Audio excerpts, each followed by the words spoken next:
People do not read. They just don't. You have 2 seconds to capture them. Just say what you do. I scoop dog poop. Here's my price. When I first started, it was all over the place, and I could be driving 30 minutes to a house, which is not advisable. The only answer in my book, it's action. And, you can read, you can take advice from everyone, no matter what stage their business is at. But, you almost get analysis paralysis from that kind of stuff. What's up, Scoop Podcast? I'm your host, Erica Kruppen. And on today's episode, we are in-house, an in-house interview with Dermot. Did I pronounce your name right? Dermot, it's like Kermit with a D. I love that. Kermit the Frog. I'm really excited to meet you in person. We've chatted a lot online. It's been, how many years has it been? I've been going 3 years now. 3 years. Yeah. That's crazy. All right, so if you could you tell the audience a little bit about your business, how you got started, kind of the highlight reel? So I started 3 years ago. My business is called the Scoop Master, and started it as a kind of side hustle, weekend job. I was working a very demanding corporate job at the time and really just wanted to get out of the house. I was working remotely, and serendipitously, my son asked me, "Hey Dad, if you were to start a business, what would you do?" And someone was walking by my window, walking a dog. I was like, I'd probably do something with dogs. Yeah. So that's how it all started. I started a website, got like 5-6 clients after a couple of months, and within 6 months I had 50 clients. So I jumped ship very early, probably earlier than I should have, but I just dove in once I hit 50. From there, I've kind of grown slow and steady. I'm up to about 250 customers now, a couple of commercial accounts. Just love the group, love that fact that we're here together. There's probably 100, 150 of us, and just excited to learn and also hopefully give back. I thought coming here, I was only coming here to learn, but I've noticed a lot of new people. So it's kind of exciting to, we're all in different environments at different stages of our business, and kind of excited to hopefully give back a little bit too. I wasn't expecting to do that, but. Yeah, no, it's really cool because we're in Coeur, Idaho for the Poop Scoop Millionaire ScoopCon convention. And just like you were saying, it's like everybody's in a different walk of business, and so we get to learn so much, not only from like the speakers will be up there, we're going to learn from the speakers, but I've been to a lot of these events in the landscaping community, and I learned so much from chatting with the actual business owners and hearing like what they're going through and getting the inspiration. So here's the thing, the audience really likes to know numbers. They want to know, okay, you said you got 50 customers very quickly. You said, was it 6 months? Yeah, 6 months in, I think it was. How'd you do it? I started just by posting on local Facebook groups. A lot of word of mouth, friends and family, obviously. I'm not a big fan of freebies now. I don't think anybody should work for free, but I believe I scooped my local dog park. It's a hot take, Yeah, I went to my local dog park and I scooped that. There was a Facebook group for that dog park, and posted pictures in there. Just blasted it wherever I could, that it was a new business. I'm in Connecticut. I think I was the first independent business in Connecticut, so maybe I had a little jump start. It's still a new service there, I think. But yeah, just a lot of output in terms of like Facebook posting in the beginning stages, just until I had my first 10. And then there was some word of mouth, like customer referrals in there, and kind of grew from there. I also covered a large surface area in the beginning. What would you say is large? Probably an hour and a half in each direction, which I've whittled down now to an hour. You live and learn. Right. So maybe that worked for me. There was a lot of hustle in there, especially when I was working full time, driving and, doing the jobs on the weekends, and it would take me a little while, but got me my first, however you get to 50, I'm a big fan of, everybody asks, how do I get customers? The only answer in my book, it's action. And, you can read, you can take advice from everyone, no matter what stage their business is at, but, you almost get analysis paralysis from that kind of stuff. You really just have to dive in and maybe simplify. Like, don't try to do everything at once. There's so much information on the group. There's so much information we're going to learn here. Take all that on board, but maybe pick 3 things that you're going to hit that day instead of, I'm going to do everything. Make your lists, but prioritize. Do 3 things that's going to move the needle for you to get that 1 customer, 5 customers, 10 customers, whatever it's going to be. That's going to really help you focus. Prioritize those 3 things, but no matter what, get those 3 things done.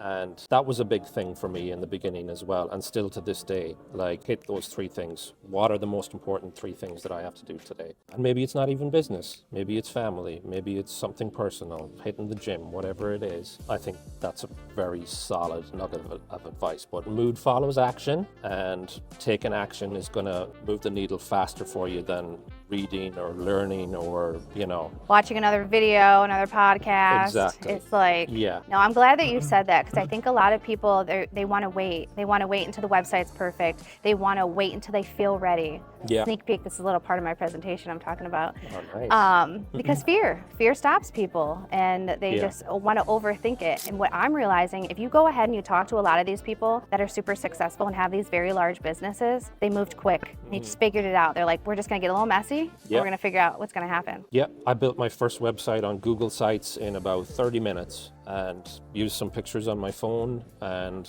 put it up. And within a week, I had like 5, 6, 7 clients. And, it was really just the action of telling people I had the business, posting in the Facebook groups. How often were you posting? As much as the groups would allow me. You're right.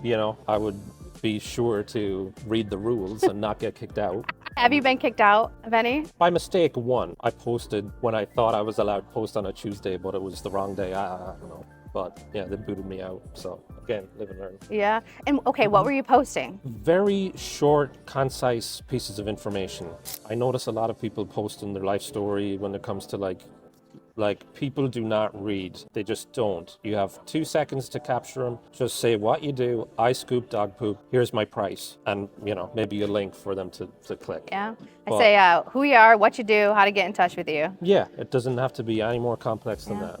So you said price. What was your price point at back then? And what's your price point at now for, let's say, 1 dog, standard size yard, weekly service? Right. So I started right at $20 for 1 dog. You started there? I started, yeah. Ooh, that's a good price. Yeah. After a year, I was at 22 for 1 dog, and then 5 plus 5 for each additional dog. And I just raised a couple of months ago to 24 for 1 dog and 5 additional each dog. Okay. Yeah. And what's your standard size yard size? About 1/3 of an acre. Connecticut's kind of weird. It's like you can have very cookie cutter yards in the suburban areas, and even right next door you could have half an acre. It's weird geography. Yeah. Similar to Michigan. I would guess, yeah. And then how many yards are you able to scoop per day comfortably? I comfortably can do 30, 35 in a day. That's crazy. My record, I think, is like 47. How long did it take you? That was a day, yeah. That was a day. I think I started at 7 a.m. and I was home at 6, something like that. Still, that's not bad. That's good. Yeah. So you have staff now? I do. I have 4 technicians at the moment. Yeah. 4. Yeah, very part-time though. That's one thing I'm curious about. I think the industry kind of calls for maybe part-time techs more than full-time. But I'm curious to see what everyone else, what their take is on that. I've noticed for me, giving my technicians a lot of flexibility and having them dictate where they're comfortable with as far as number of yards they want to do, works for them much better than, hey, you really should be aiming for XYZ. Yeah. So, yeah. Well, that's good to know that you're kind of a little bit more relaxed, because I am too. And so when I hear these other companies that say that their technicians are doing like 35, 40 houses, I'm thinking to myself, I don't know if I'd be able to focus after that many yards doing it like day in and day out, but I'm not really too sure. So I'm kind of curious too, like talk to other people and see how they're doing it, because I did some research, and in Jobber it shows me that we are driving half of our shift. So half of it is spent non-billable time. Wow. And so I'm like, okay, how can we get this better? Yeah. How about you? What would you say that your like window time is? So typically, as far as like start time and end time, you mean? Well, so we're in the yards, we're scooping. That's billable time. But between houses, like the commute. I mean, when I first started, it was all over the place, and I could be driving, 30 minutes to a house, which is not advisable. But you got to do what you got to do in the beginning. Yeah, you do. And, you can afford to kind of modify as you go. Luckily now my routes, we only work Monday through Friday, but I can have them optimized going in different techs, different directions. I hire my techs geographically, to suit the routes. Oh, you want to talk about that a little bit? How do you do that? Well, I do sponsored ads in Indeed, and I thought I was going to get no applicants, but my first ad, I remember I got like 98 applicants. It's amazing. It blew me away. So I was like, hey, I'm going kind of 4 or 5 different directions. Why don't I make a little bucket of technicians in this area, technician in this area? So I was really strategic about where I hired as opposed to who I hired, because I had great applicants. I couldn't believe it. One of my technicians worked in a horse stable before, like shoveling horse poop. So I'm like, you're qualified. Yeah. Yeah. And for some unknown reason to me, I've ended up with all female techs, which is great. They're great. They have a great eye for detail. Yeah. And couldn't be happier with my technicians. It's so weird to be here in Idaho and to have my technicians at home working. Yeah, it's a surreal feeling because 3 years ago, this wasn't even a business. Yeah. There's so much there. It's like in 3 years to be able to grow the way that you have. Like this industry, it's changing people's lives. Definitely. So with your staff, you said they're pretty much part-time. Are they driving their own vehicles? Yes, for now they are. Yeah. Okay. Yeah. They're independent contractors. So. Can you talk about that a little bit more? Because that's people ask that all the time on my YouTube channel, and I don't have independent contractors, so I don't really know too much about it. Yeah, so I have experience with 1099 or independent contractors. I used to be in the food delivery business, and that's a similar model where they'll, companies like Grubhub and Uber and even independent delivery services will utilize independent contractors. It's just a different model from W-2 employees. There's no right way or wrong way. But if you're utilizing independent contractors, you have to be very careful because they're not technically an employee. Right. They are a subcontractor of your business. Okay. So you can suggest things for them to do, such as wear a uniform or, wear your logo, but you can't dictate that. They are working for themselves. They pay taxes at the end of the year. You have to have all your ducks in a row with all of that stuff. But as long as you follow the rules, it's a win-win situation. Your independent contractor will clock in at their discretion. They'll clock out at their discretion. It's really a business relationship. And for me, it works well. That's good. Yeah. So because they're using their own vehicles, do you pay them extra for like gas mileage and oil changes? How does that work? I like to. Yeah. I don't have to, but yeah, I do a pay per yard model currently. Again, I'm interested in learning more about how everybody else is doing that, but it was something that made sense for me, and I like to give some gas money at the end of every week and just discretionary bonuses, and I write that into my independent contractor agreement that I can do that. Cool. Yeah. Once upon a time, I was actually doing the pay per yard. And then because our yard sizes vary, I had some people that were taking longer, and then some people were going faster because they wanted to make more money, and it got like so messy. Maybe because I wasn't tracking it maybe as good as I should have. So how do you price for the different size yards? Is it a flat rate or? Yeah, I pay a flat rate per yard. What if it's a quarter acre versus a half acre? It doesn't really come up, to be honest, because most of my yards are pretty cookie cutter. Like they're not going into massive yards, and it just seems to work out. I also pay them well. Okay. I think that has, to begin with, and I think that has a lot to do with it. And if an issue comes up, it's all about how you verbalize it. You kind of take the good with the bad if it's a bad thing. But luckily my techs, they're go with the flow, and we just get the job done. I have thought about that. I think there's pros and cons to every model. If you pay per hour, do technicians milk the clock? Right. With pay per yard, are they rushing to get every yard done as quickly as possible so they can get home? But again, that kind of goes with who you're hiring and who stays with you. You have to be, in my book, quick to hire and quicker to fire. Can we talk about that a little bit? Yeah, sure. I have not been quick to fire. I did fire one kid in the backyard, and that was the quickest I ever let somebody go. So what's the quickest you fired somebody? A day. A day. Let's talk about it. What happened? Did you feel comfortable? This person could not scoop. No? No. Physically could not do it. And it was so awkward. And I just wanted to, I want to give everybody a chance. And I have in the past given people maybe even a little bit more leeway than I should. But yeah, I've had a few, maybe, nothing crazy, like 4 or 5 where within a week, you're going to know after a week, whether it's training, you learn a lot in the training, but once they're out by themselves, you're going to know fast. And once you start to get that feeling, this isn't working, you have to take action on that because it's going to affect you negatively. The longer you let it fester, it's going to infiltrate your thoughts. It's going to fester and carry over to other techs. If you're all in a group together, you need cohesion, and you as an owner need to act on that, and you're going to feel better for it when you do. So how do you let the people go? Do you do it over the phone, in person? So again, that's a benefit of having independent contractors. You don't get into a lot of the same issues where you have to follow a lot of protocol to let somebody go. It's really just a conversation, and your business agreement is over, and it's already pre-signed in your document. Of course, I'm very nice about it. Say if I was one of your contractors and you were letting me go. Let's role play. How would that conversation go? I would say, hey, Erica, we really give it our best shot with the training, and, I just feel it's, not working out as far as what our standards are, and, I like that. What our standards are. Yeah. well, can you just give me another week? Can you just give me another week? I feel like I can do better. I've already made my decision there. You know, we have to move swift, we have to move fast. We didn't get to 250 customers by missing spots in the yard, and you know, it's a decision I've made. It's not an easy decision, but it's something I have to make. Woo, that was good. Yeah, yeah. Because that's the hard part is like, what do you say? It's like, it's nerve-wracking to have that conversation, not overspeak, very straight to the point. This is what it is. Right. Yeah, I mean, it can be.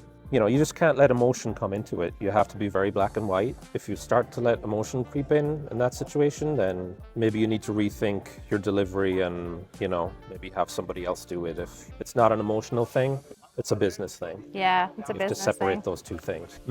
It took me a while to learn this, you guys. I think my last one I did pretty good with. I was like, whew, okay, Well, you have a good heart, and your heart leads before the head. which is suck sometimes. It's the mark of a great person, but it's hard to learn that and speak it when the time comes. But you just have to let the head overrule and just go with it. And after you do it a few times, you know when to switch from heart to head. Okay, that's good. Yeah, I'm gonna re-listen to this when I have to let somebody go again. absolutely. But you know what though? Like I let a few people go, but one gentleman that I let go, he reapplied when I posted my job posting. I was like, well, I couldn't have been that bad of a boss if he wants to come back. Absolutely. That's a sign of a great business right there. He I wants to know. come back to the place he was fired from. Yeah, I was like, that's Yeah. cool. Yeah. So earlier, we could talk about employees forever, but I kind of wanted to talk about, I want to circle back to the free service and not offering the free services, because a lot of people that are listening to the podcast right now were newer, and they're just trying to get started right now. They're just trying to get their first 10 customers. Okay, Yeah. weigh in. What's your thought on offering either the complimentary service or the discounted service when you're just getting started? I'm trying to put myself in the shoes of somebody new, and Yeah. I do agree it's very tempting to offer free service, and there's nothing wrong with doing that. I guess nothing fundamentally wrong. But in my opinion, I don't see why it should be a benchmark for the industry. I think we should look at ourselves with a lot more dignity and respect. I don't see, maybe it happens in other industries, but I'm not aware of any other industries where someone goes and busts their hump for an hour. You could walk into a jungle, you know, for free service, and there's people out there that's going to take advantage of that when they see that. And I just think it lowers your value, and unnecessarily so. Like, just because you're a new service doesn't mean that you should have the confidence to say, hey, this is my service, this is my idea, this is what I charge. And, you know, if you're really struggling and you're gone 2 or 3 months and you're just not getting anything and you're getting frustrated, maybe give it a try. I'm not opposed to that, but I just think as a rule of thumb, you should, you know, have that higher standard mentality right from the get-go, because it's going to carry you through your business, having that, you know, confidence behind you and yourself. Yeah, being able to say, this is what my price is. And Yeah. I kind of go back and forth with that too, because I get asked, because some people are like, yeah, give it away. I understand it to a point. There's a purpose behind it. If you're giving away a free service to like a friend or family, because you want to learn, how long does it take to scoop a yard like this? Right? What's my timing? They're going to give me a Google review. But I think at a certain point, it's like you have to start charging for your services, because it's a hobby. It's a hobby at that point. And if you're not making money, and then you're not building up the confidence to be able to, one, charge what you want, and then learn how to overcome the objections. 'Cause I think that's really hard too, when what we're running into now as companies that have been around for much longer, we give our price and then they're like, oh, well, this other company is going to do it for cheaper, or they're going to do it for free. Yeah. So now we're having to counteract that, and it's a struggle. Did you Yeah. run into that this spring rush? Not so much. This was the start of my third year, was my third spring, and in my area at least, I felt like I got more established. I learned a lot from the group, how to optimize my Google profile, and hooked up with Review Harvest, got a ton of reviews. So, It's amazing, isn't it? oh my God, I couldn't believe it. What are you at now? Shout out to Clay. Yeah, we love Clay. We love Clay. I went from 30 reviews to 114 in like 2 weeks. It was like getting punched by Mike Tyson. I couldn't believe it. But in any event, we were talking about pricing. Yeah, I guess we could talk, because I think a lot of the people that have been in business for a while, from what I've heard, like struggling slightly, because there is a big influx of new people coming in. They're able to have lower price points because one, they don't know. They don't they don't know. They don't have the overhead, and they don't quite know their worth yet. Yeah, I think I have noticed that, and you know, you can't get buried in those details. I think it's more just a distraction for you. A lot of the companies that undercharge, whether it's ignorantly or not, or intentionally, I don't see staying longevity for those companies. And if they're doing it kind of more on the ignorant side, they're going to find out really fast that it's not sustainable.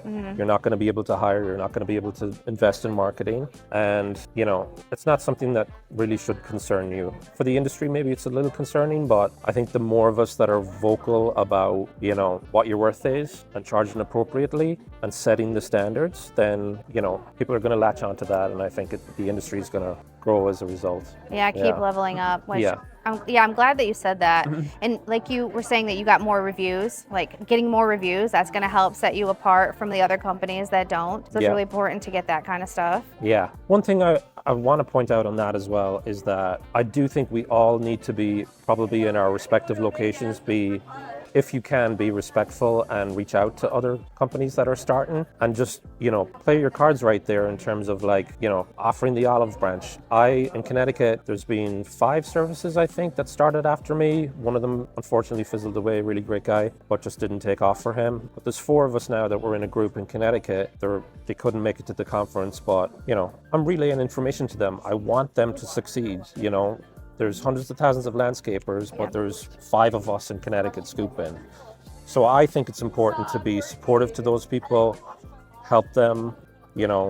I'm at 250 clients. There's people here that are at 500, 1,000. If you go back to taking action, we're all going to get there.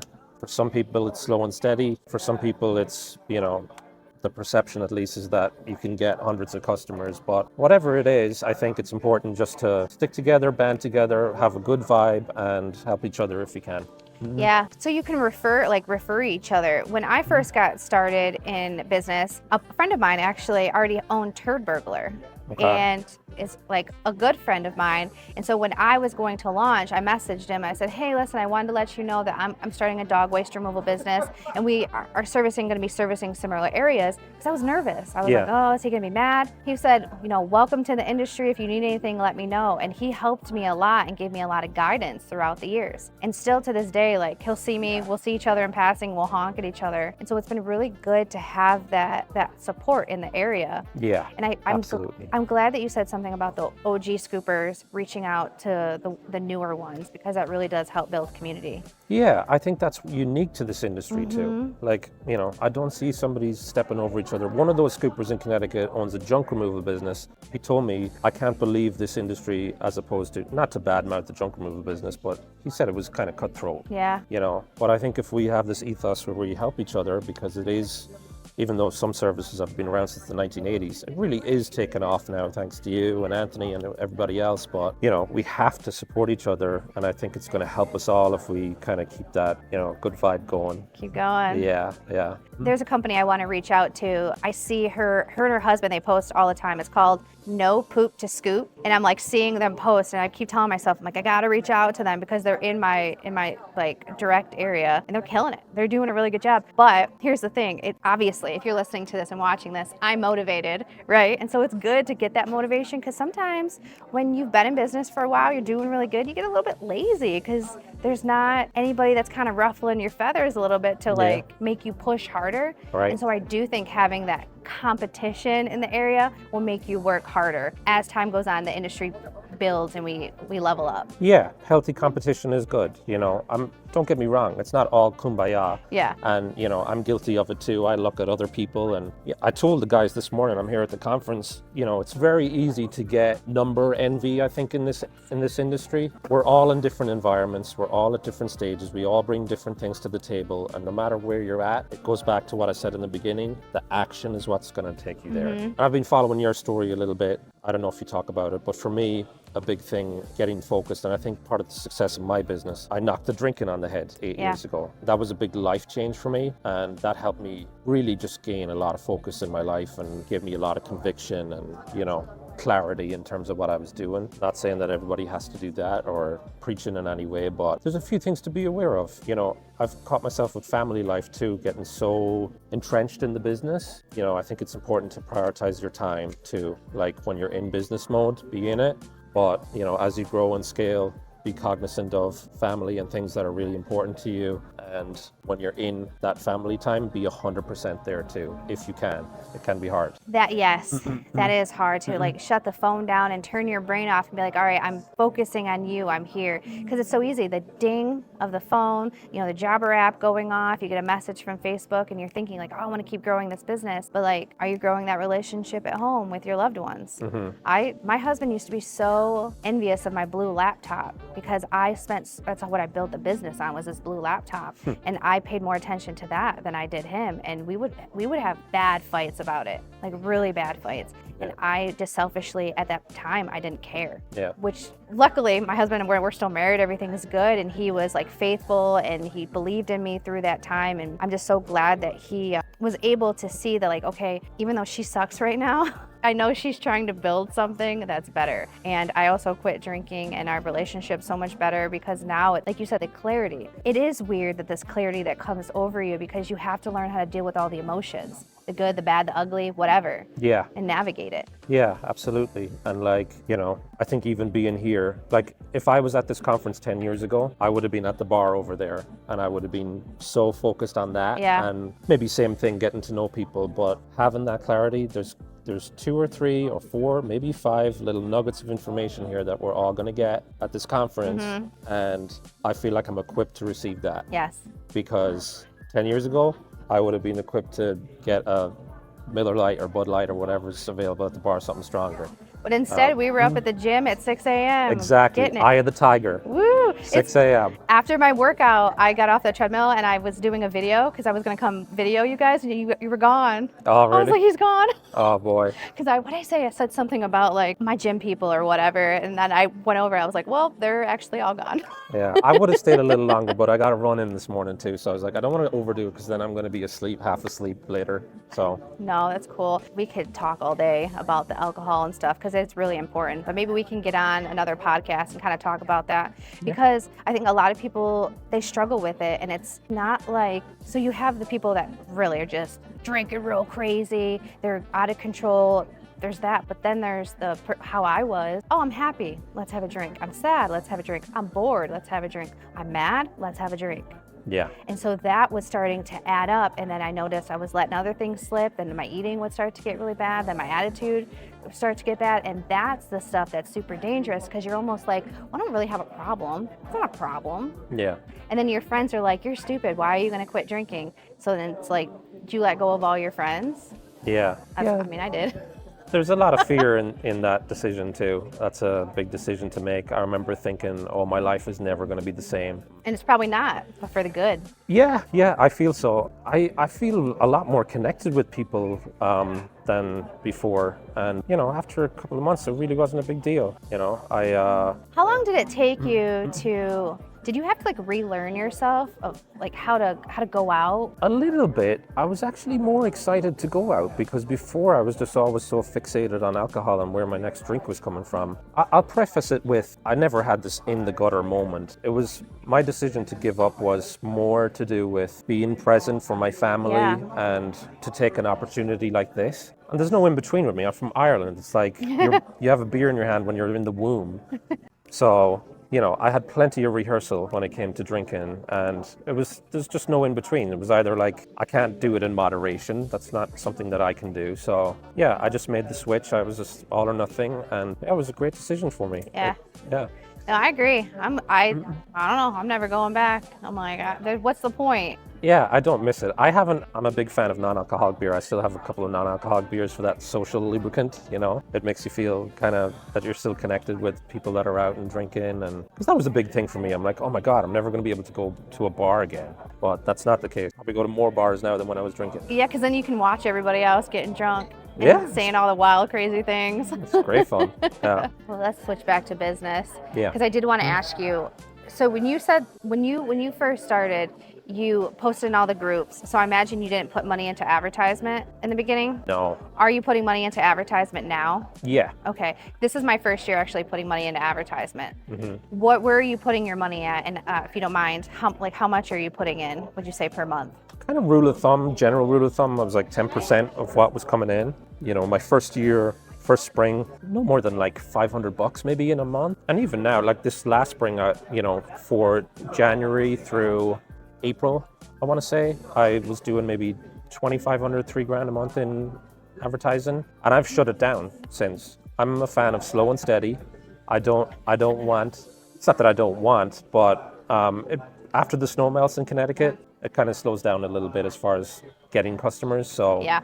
I just made the decision to shut it down. I'm happy with what I got for the spring. I had a big spring, and I'll hit it again next season. That's amazing. That's amazing. So what is your goal for the rest of 2025 with your business?